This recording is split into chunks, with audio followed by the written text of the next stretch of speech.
प्रिया च भार्या प्रियवादिनी च वशश्च पुत्रो अर्थकरी च विद्या षट जीवलोकस्य सुखानी राजन। अर्थात हे राजन, अर्थोपार्जन, आरोग्यत्व, अच्छी लगने वाली और प्रिय बोलने वाली पत्नी, अपने अधीन पुत्र और अर्थकरी विद्या, यह 6 जीवलोक के सुख हैं। जय श्री कृष्णा। राधे राधे मित्रों, मैं सरिता, मेरे चैनल कथा कस्तूरी में आप सभी का स्वागत है।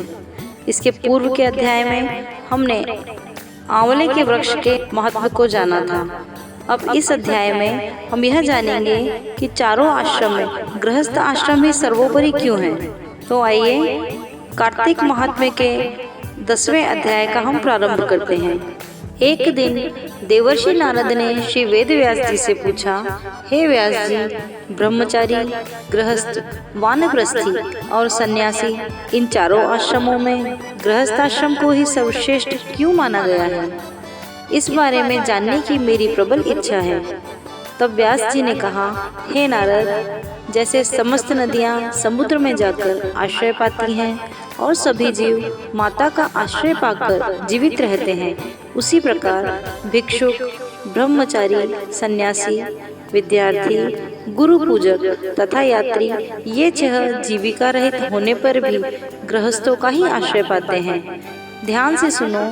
इस संबंध में मैं तुम्हें एक पुरातन इतिहास सुनाता हूँ। प्राचीन काल में उत्तानपाद राजा का उत्तम नाम का पुत्र अत्यंत बलवान तथा मदिरा पीने वाला था। राजा रानी दोनों स्नेहपूर्वक रहते थे। एक दिन राजा ने वैश्या का नृत्य देखते हुए मदिरापान किया, साथ ही अपनी स्त्री से भी मदिरा पीने का आग्रह किया, परंतु रानी ने उसका कहना नहीं माना। तब राजा ने क्रोधित होकर अपने सेवकों को निर्जन वन में रानी को छोड़कर आने की आज्ञा दी। अनुचरों ने राजा की आज्ञा का पालन किया। इसके पश्चात राजा ने दूसरा विवाह नहीं किया। रानी के वियोग को सहन करते हुए राजा प्रजा का पुत्र के समान पालन करने लगा। एक दिन एक ब्राह्मण ने राजा उत्तानपाद के समीप आकर निवेदन किया, हे राजन, मेरी स्त्री का किसी ने अपहरण कर लिया है, इस कारण मैं अत्यंत दुखी हूँ। आप मेरी पत्नी को खोज करवाकर मुझे वापस दिलाने की आप व्यवस्था करें। राजा ने कहा, हे महाराज, मुझे नहीं मालूम कि आपकी स्त्री कौन है, किधर है और कहाँ चली गई है, उसे कौन ले गया है। इस प्रकार इस स्थिति में उसे ढूंढकर कहाँ से ला सकता हूँ? यह सुनकर ब्राह्मण बोला, राजन, 6ठा भाग कर के रूप में प्राप्त करने के कारण आप प्रजा के रक्षक हैं। मेरी स्त्री अपने घर में सो रही थी, वहाँ से उसे कोई हर कर ले गया है। अतएव अब आपका कर्तव्य है कि आप उसे कहीं से भी ढूंढ कर लाएं। राजा ने कहा, हे विप्र, मैंने आपकी पुत्री को कभी नहीं देखा और न ही मैं यह जानता हूँ कि वह कैसे रंग, रूप और स्वभाव वाली है, तब मैं उसे कैसे खोज सकता हूँ? यह सुनकर ब्राह्मण बोला, यद्यपि वह कर्कश स्वभाव की थी, कठोर वचन बोलने वाली, काले रंग की और कुरूपा है, तथापि मैं उसकी निंदा नहीं करता, क्योंकि वह मेरी पत्नी और अर्थात अर्धांगिनी है। यह सुनकर राजा ने कहा, जब तुम्हारी स्त्री ऐसी कुरूपा और क्रूर स्वभाव की है, तब तुम उसे प्राप्त करके क्या करोगे? उसके स्थान पर मैं तुम्हें अत्यंत सुंदर, शील स्वभाव की अन्य स्त्री दे सकता हूँ। ब्राह्मण ने कहा, हे राजन, मेरी पत्नी मेरे धर्म कर्म की अर्धांगिनी है, अतः उसकी रक्षा करना मेरा परम धर्म है। जो पुरुष अपनी स्त्री की सुरक्षा नहीं करता, उसके वर्ण संकर संतान उत्पन्न होती है और उसके पितर नरकवासी होते हैं। वैश्यागामी पुरुष का कल्याण कभी नहीं हो सकता, और जो मनुष्य ऋतुकाल के पश्चात अपनी स्त्री से सहवास नहीं करता, उसके पितर 1 मास तक उसके रुधिर में तैरते हैं। ब्राह्मण के ऐसे वचन सुनकर राजा अपने शस्त्रास्त्र लेकर और रथ पर सवार होकर उस स्त्री को खोजने चल दिया। कुछ दूर जाकर उसने एक आश्रम देखा, जिसमें एक महान तपस्वी कुशा के आसन पर विराजमान थे। राजा को आश्रम में आया देखकर भी ऋषि ने उसका कोई आदर सत्कार नहीं किया। ऋषि कहने लगे, मैं जानता हूँ कि तुम राजा उत्तानपाद के पुत्र हो, मगर यहाँ किस कारणवश आए हो? राजा ने कहा, हे मुने, एक ब्राह्मण के घर से कोई उसकी स्त्री को हर कर ले गया है। मैं उसी की खोज में इधर आया हूँ। मगर न तो आपने मुझे अर्घ दिया और न ही किसी प्रकार का आदर सत्कार किया। इसका क्या तात्पर्य है? ऋषि ने उत्तर दिया, हे राजन, तुम अर्घ्य के योग्य होते हुए भी इस समय उसके पात्र नहीं हो, क्योंकि तुमने अपनी निरपराध स्त्री का वन में त्याग किया है। जहाँ स्त्री का यह धर्म है कि वह तन मन से पति की सेवा करे तथा उसकी आज्ञाकारी रहे, वहीं पति का भी धर्म है कि वह अपनी पत्नी का यथोचित सम्मान करे। जिस घर में स्त्रियों का सम्मान होता है वहाँ देवताओं का वास होता है। इसके विपरीत जहाँ स्त्रियों का निरादर होता है वहाँ सुख शांति कभी नहीं रह सकती। इतना सुनकर राजा अत्यंत लज्जित होकर पूछने लगा, भगवान, आप भूत, भविष्य और वर्तमान तीनों कालों के ज्ञाता हैं, जानने वाले हैं। अतएव कृपा करके बताइए कि ब्राह्मण की स्त्री को कौन हर कर ले गया, क्यों और कहाँ ले गया? तब ऋषि ने ध्यान धरकर कहा, राजन, अदिति का पुत्र बलाक नामक राक्षस उस ब्राह्मणी को हर कर उत्पलावर्त वन में ले गया है। तुम उसको ढूंढकर ब्राह्मण का संयोग करवाओ।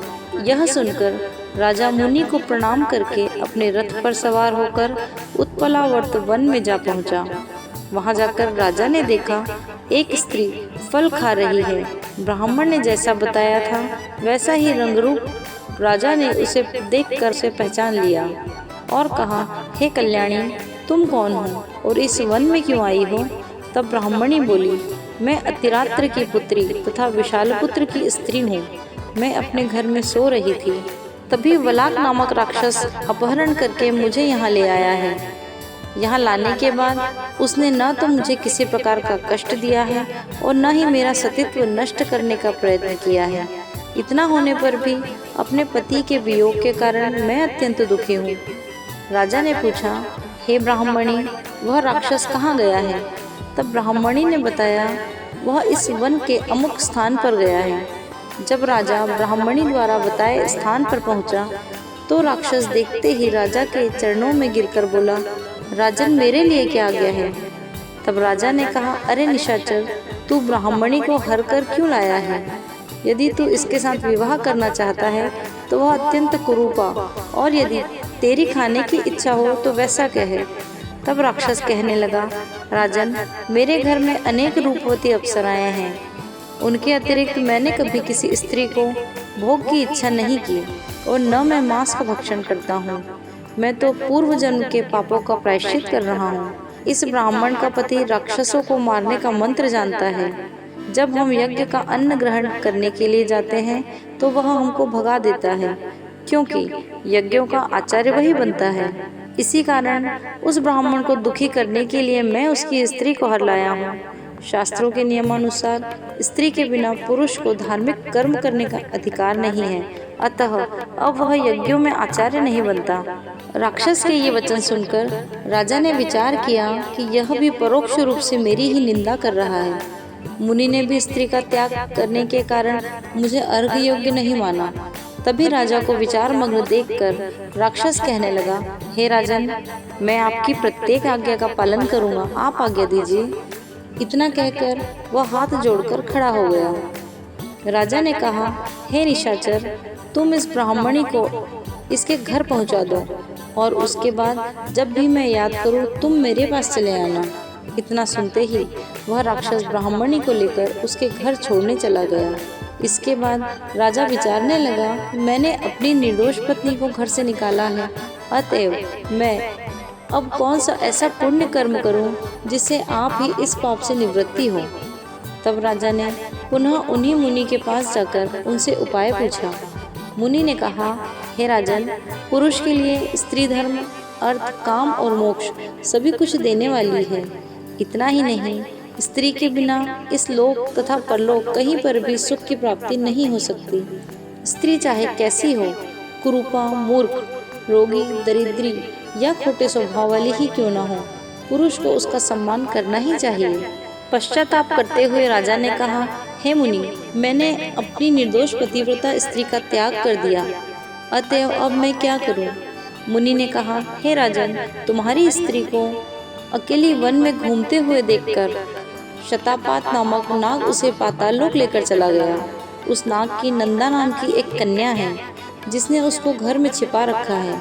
यह सुनकर राजा वहाँ से अपने घर गया तो ब्राह्मण को स्त्री सहित अपने घर में देखकर अत्यंत प्रसन्न हुआ। इसके पश्चात राजा ने जो ही वलाक राक्षस को याद किया वह तुरंत उपस्थित हो गया। तब राजा ने उसे पाताल लोक से अपनी स्त्री को लाने का आदेश दिया।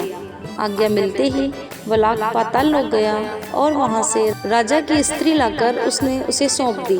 तदंतर राजा और रानी स्नेहपूर्वक रहने लगे। नारद जी ने अंत में कहा, हे राजा पृथु, यह गृहस्थाश्रम महात्म्य हमने तुमको विस्तार पूर्वक सुनाया। अब और क्या सुनना चाहते हो सो कहो। और इस कथा के साथ कार्तिक महात्म्य का 10वां अध्याय समाप्त। नमस्ते सदा वत्सले मातृभूमि।